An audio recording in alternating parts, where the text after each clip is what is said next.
Good morning.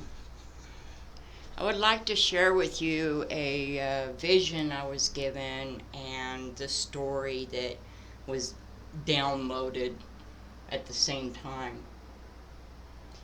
We all wonder about where we came from, where God originated at, and I don't like using that word, God, so let's just say Yehovah.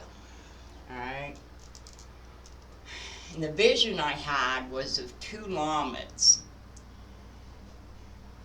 tall, upright, um, powerful. And in between them was a little yod. Now in Hebrew, the lamed stands for a staff or a prod or a goad, or it's a symbol of leadership, like the shepherd's staff or the king's staff for that matter. And yod is represented as a hand. But in the higher spiritual understanding, a yod is what we consider an angelic messenger. Then there's the spirit, which is represented by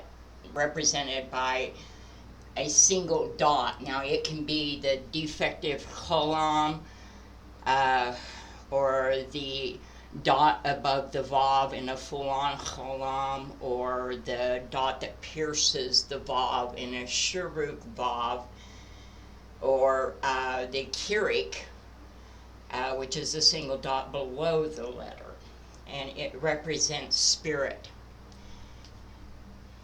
And the story that I was downloaded, because the way he speaks to me is not so much in words, even though sometimes words do come through, but it's like a picture and then the story unfolds.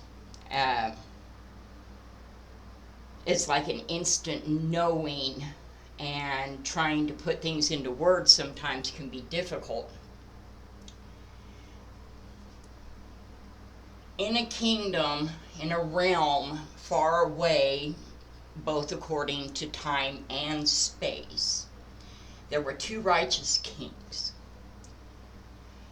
And those two righteous kings were so in love with the inner beauty of a woman that they went to war. And at the same time that the story was told to me, this is the true understanding of the word Lilith. Now the word lamed yod lamed is night in Hebrew, and Lilith is a night specter.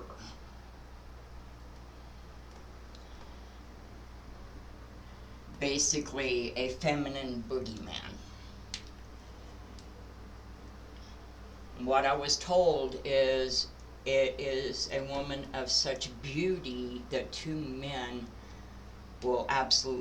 brothers will absolutely kill each other over her love.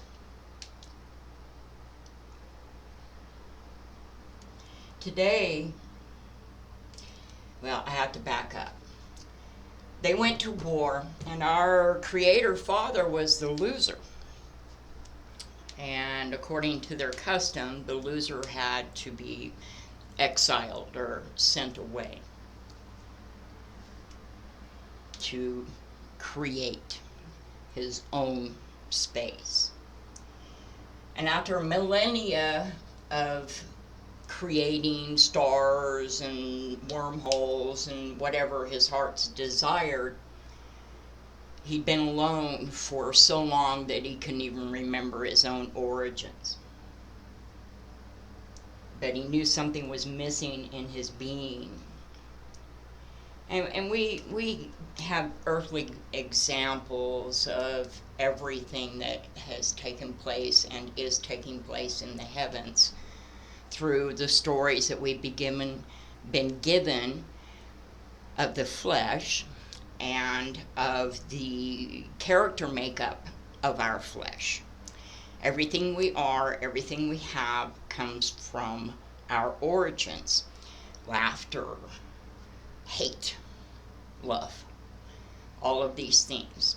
And we've always wondered why. Well, after millennia of being on his own, the loneliness became too great for him. And he decided to remove his own heart. And we have type and shadow of this in the removing of the rib from Adam to create the woman. And in removing his heart, because he is the very embodiment of life, a separate being came to be. And because it was his heart, it became the very desire of his heart. A companion, someone to stand opposite him. Now, one of the common misconceptions in Hebrew, when they've translated it, they've translated as if being opposite someone meant that their wills were opposed. When actually what it means is someone of equal or similar stature to be able to stand opposite a person of authority. And this is what the mother is. Being as he is the very embodiment of life and has regenerative properties, his heart grew back. And they were of one will and one motivation. The only difference is because she came from a loss of him to birth her, she is considered as death.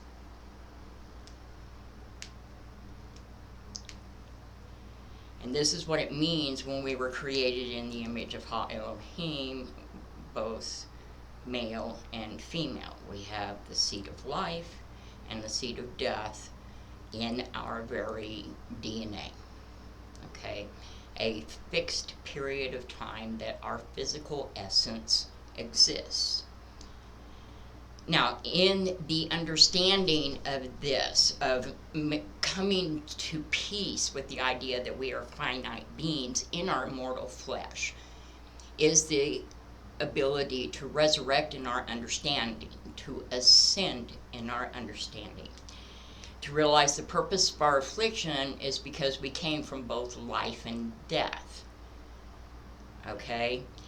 And in the before time, they created 10 offspring. These are 10 of the 12 east-west constellations. Now, in the mating of life and death, and we see the example in humankind that you can take the exact same parents, and each one of your offspring will turn out somewhat differently, both perhaps in looks and in demeanor. And that even the best parents can have a black sheep. Well, they had black sheep.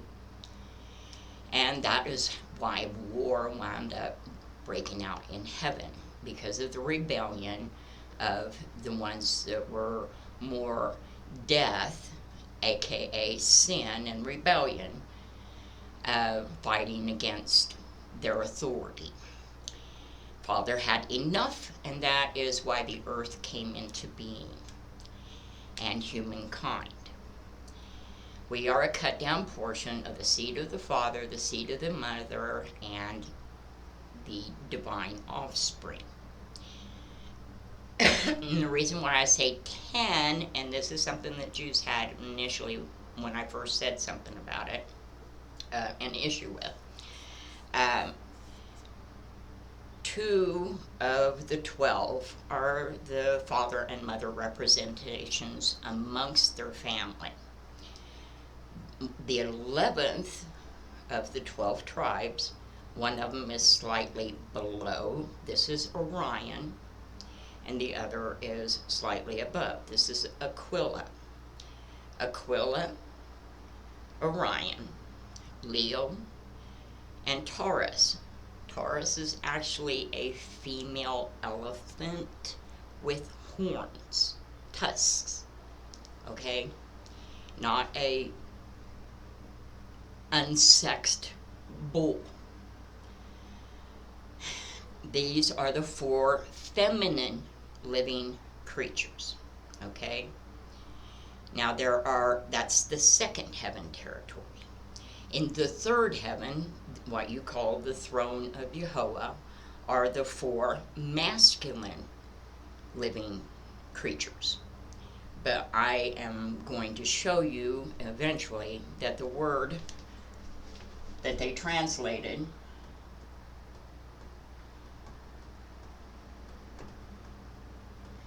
as living creatures actually means alive. Yahs. Yah is short for Yehovah. And how I arrive at that is this is the root word, alive, alright, plus the feminine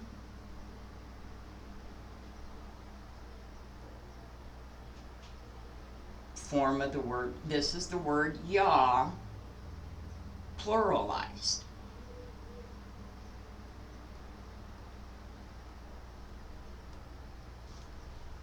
That's what the living creatures are. Father is Echad. Echad does not mean one, it means a unity of one. They are all united in will with the Father. The Father is the head, but as we see in Revelation, there are multiple heads, are there not? All worship is for the Father. And I'll be back in a few minutes for the second video for today.